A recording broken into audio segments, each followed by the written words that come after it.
What's up, everybody? Thanks for coming to hang out with me. Welcome back to the channel, and thanks for coming over. Today I just wanted to cover something that was kind of asked about or referenced or whatever from the last video that I posted that had a lot of vacation clips from Utah. Basically, people were asking like, oh, it was busy, like it was holiday time, didn't you know it was busy, or they didn't catch that I said that ski patrol was on strike, or they wanted to know what that's about. So let's talk about that. So the ski patrol at Park City Mountain Resort is on strike. They are owned by Vail, and they have a union there. The resort is owned by Vail, which, if you don't know, is also a big ski resort in Colorado. And then there's a ski patrol union, and they went on strike just like right at Christmas.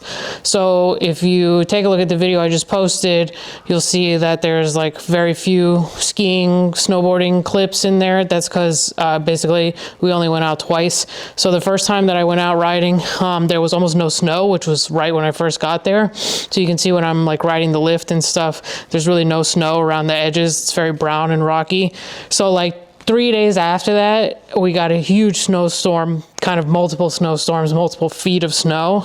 And that's when the ski patrol union went on strike. So like 200, I think, ski patrollers are not working right now on the mountain, which is obviously makes for very dangerous conditions. They're the ones that like clear for avalanches, do the avalanche control, and obviously keep everybody safe on the mountain if you get hurt, etc. So it's 200 people that are not on the mountain to make sure that everyone is being safe, that the conditions are safe, that the runs are safe. So it's a huge problem. Obviously, some other people were flown in from other resorts to try and kind of help mitigate the situation, to work as ski patrollers, but obviously they don't know the mountain as well. And it's just a big old huge problem because it's prime time, prime ski time. So the thing about Park City is that's second home to me. That's like, I grew up skiing, riding there. That's where I learned how to ski, at Deer Valley, actually, when I was really little. That's like my hometown, basically. Definitely a second home. My brother lives out there. So, you know, of course, at holiday time, you expect it to be busy, but this is actually so much worse. So you can hear me say in the clip that we are going to be standing in line for an hour. Ski patrol is on strike. There's very few runs open. Huge bottleneck here. Many boys are stuck gondola on the Park City side.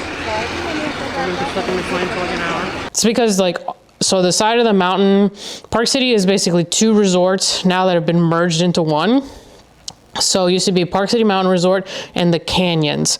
The resort that's known as the Canyons was like 4 other things before it landed on the Canyons. And then Vail came in, bought both, and then merged both things. So the whole entire area now is just Park City. So basically the Canyon side is almost completely closed. Very few runs, very few lifts open. There's a lift called Tombstone, which is like a main thoroughfare lift, is not open at all. And that connects basically our side of the mountain to the main resort side of the mountain. And so, yeah, it's a big problem. Everyone was being funneled basically from that side to the regular Park City side. So you can see when my nephews and I get on the lift, we get on a lift called Timberline that goes straight across, and then where Julian fell getting off the lift, there's no run there. It's just lift to lift. So then it goes to a lift called Iron Mountain, which takes you up, and then you have to catch a gondola to go across the other side. So when we got off Iron Mountain, yeah, there was a little like cat track type of trail to get down to the Quicksilver gondola. So that's where that clip is riding from. And then the gondola itself was not very busy, thankfully. But what I didn't show in the video was what the three of us saw when we got off the Quicksilver gondola on the Park City side.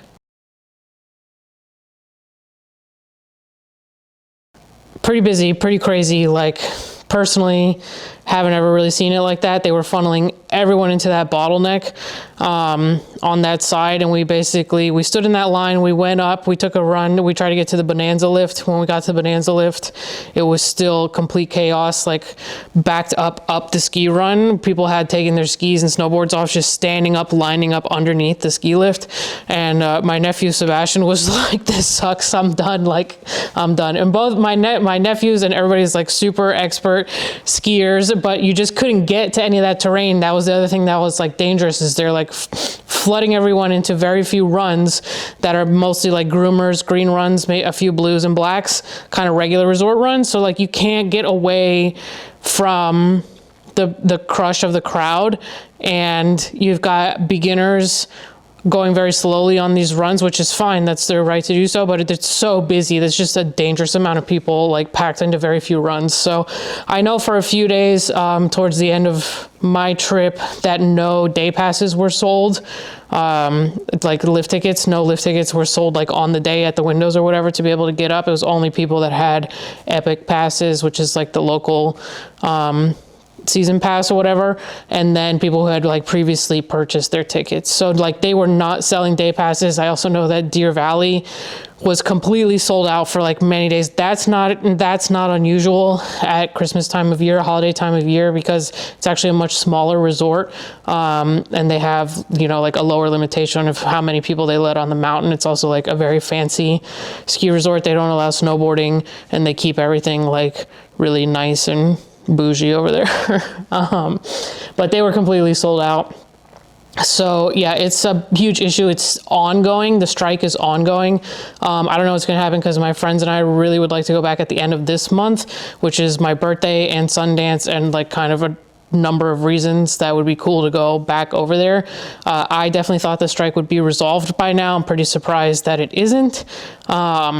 You know, I don't know what to say. I did read that they had made some progress in the talks. Obviously, they're looking at, you know, they want some healthcare stuff and a little bit higher wages, a few dollars increase in wages. I know that Deer Valley gives their guys, I think, $24 an hour, and that's what these guys are asking for at the Park City Resort. So it's definitely competitive. You know, we'll have to see what happens. Hopefully they get it cleared up soon and everybody can go back to having fun on the mountain. So that's what happened with that. I was not just standing there being bougie saying, oh, it's such a shitty line. No, it's like extra craziness because of this ski patrol situation and nothing's open. Which makes it even worse, because like the amount of snow that we got while I was there, mostly the entire mountain should have been open, especially the canyon side where there's sort of the like heavier terrain, like 9990, which is like a big lift over there. That's the elevation of the lift. Peak 5, bunch of like all that should have been opened certainly by the time that I left. So it sucks. Hopefully they'll get it sorted out, but that's what happened. That's what was going on in the videos where we were all like, we're done, let's go home, let's get picked up, this sucks. So anyways, just wanted to tell that story. Hope you guys are good. Trying to upload more. I'm going to see what else goes on here. I'm going to lunch with Rich Gonzalez tomorrow. We're going to have a cool time, and you guys will get to actually meet him. If you don't know who he is, he did the music for this channel, for my old channel, Movie Myths and Monsters. He did the Chipmunk Christmas music in the last video. He's just an amazing musician. He's like one of my best friends in the world, and he's an awesome guy. So you guys will get to meet him officially, and that's it. Thanks for hanging out. I'll see you guys next time. Bye.